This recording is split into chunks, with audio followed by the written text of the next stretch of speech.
Hello hi नमस्ते everyone.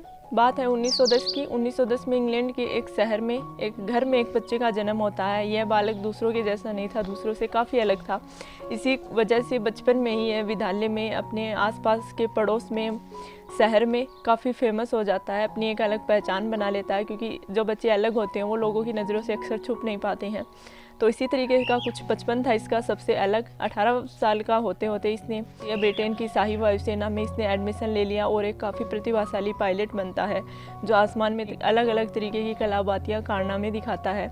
और इसके जो कारनामे होते हैं वो देख करके हर कोई हैरान रह जाता है, इतना अच्छा पायलट बनता है। जब यह युवक 21 साल का होता है तब एक बहुत बड़ा हादसा हो जाता है। जब यह आसमान उड़ा रहा होता है, ऊंची उड़ानें भर रहा होता है, उसी वक्त जो प्लेन होता है वो नीचे ज़मीन पर गिरने लगता है। ज़मीन पर गिरने के बाद उसमें आग लग जाती है और जो युवक था उसके पैर दोनों बुरी तरीके से जल जाते हैं। तो इस वजह से डॉक्टरों को उसके पैर हटाने पड़ते हैं, यानी कि काटने पड़ते हैं। घुटनों से ऊपर तक के उसके पैर काट दिए जाते हैं, लेकिन वो फिर भी हिम्मत नहीं हारता।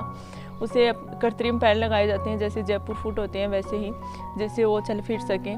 तो जयपुर फुट यानी कि कृत्रिम पैर लगाने के बाद वो इंसान इतना ज़्यादा खुश हो जाता, फिर से जो पहले अपनी ज़िंदगी जी रहा था वैसे ही अपनी ज़िंदगी जी पाएगा, फिर से आसमान में ऊंची उड़ानें भरेगा। लेकिन ऐसा कुछ होता नहीं है। उसे जो रॉयल एयरफोर्स थी उससे निकाल दिया जाता है, क्योंकि वो विकलांग पायलट को भर्ती नहीं कर सकते थे। ये विकलांग पायलट को रख नहीं सकते थे क्योंकि ये उनके सुरक्षा नियमों के खिलाफ था। लेकिन ये युवक कहाँ पे रुकने वाला था, ये वहाँ पे जो फ्लाइंग क्लब होते हैं उन्हें ज्वाइन कर लेता है और फिर से पायलट बनने की ट्रेनिंग स्टार्ट कर देता है। जैसे पहले प्लेन उड़ाता था उसी तरीके से फिर से प्लेन उड़ाना सीखता है। नकली जो पैर होते हैं उनके साथ सारे तरीके के कारनामे सीख लेता है। फिर से उसी तरीके से उसी हिम्मत के साथ उसी जोश के साथ फिर से प्लेन उड़ाने लगता है। इसे देख करके कोई नहीं कह सकता कि इसके दोनों पैर नहीं हैं, ये विकलांग है। पायलट बन के उसका जो प्लेन उड़ाने का जो तरीका था वो सबको अचंभे में डाल देता, क्योंकि किसी को नहीं लगता था कि एक विकलांग व्यक्ति इतना अच्छा पायलट हो सकता है। तो ये फिर से जब प्लेन उड़ाना अच्छे तरीके से सीख जाता है तो रॉयल एयरफोर्स में जाता है और वहाँ पे उन्हें दिखाता है प्लेन उड़ा करके कि मैं इस तरीके से प्लेन उड़ा सकता हूँ। लेकिन फिर भी वो उसे वापस नहीं लेते हैं, क्योंकि नियमों के खिलाफ था। वो विकलांग को पायलट भर्ती नहीं कर सकते थे। लेकिन फिर भी वो हर साल अपना एप्लीकेशन भेजता रॉयल एयरफोर्स में कि मुझे भर्ती कर लिया जाए, और वो हर साल उसका प्रस्ताव ठुकरा देते। इसी तरीके से जो साल दर साल गुजरते जाते हैं और 8-7 साल निकल जाते हैं। समय आता है 1939 का, जब दूसरा सेकेंड वर्ल्ड वॉर जो था वो शुरू हो चुका था और अब ब्रिटेन में पायलटों की ज़रूरत पड़ती है हवाई हमलों के लिए या फिर युद्ध में साथ देने के लिए। काफ़ी सारे पायलटों की भर्ती करनी होती है। तो इस समय उस युवक की किस्मत फिर से जागती है और उसे फिर से भर्ती कर लिया जाता है रॉयल एयरफोर्स में, जिसके लिए वो इतने टाइम से प्रयास कर रहा था। फिर से रॉयल एयरफोर्स का हिस्सा बन चुका था। अब बारी थी कमाल दिखाने की। तो जिस युवक की, जिस नौजवान पायलट की मैं बात कर रही हूँ, उनका नाम है डगलस बेडर।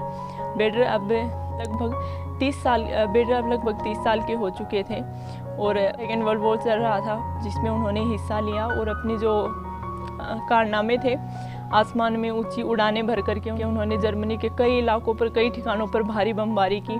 उनकी सेना को काफ़ी ज़्यादा नुकसान पहुंचाया। युद्ध में जितना वो सपोर्ट कर सकते थे उससे ज़्यादा उन्होंने अपना हौसला दिखाया। दुश्मन का उन्होंने काफ़ी नुकसान किया।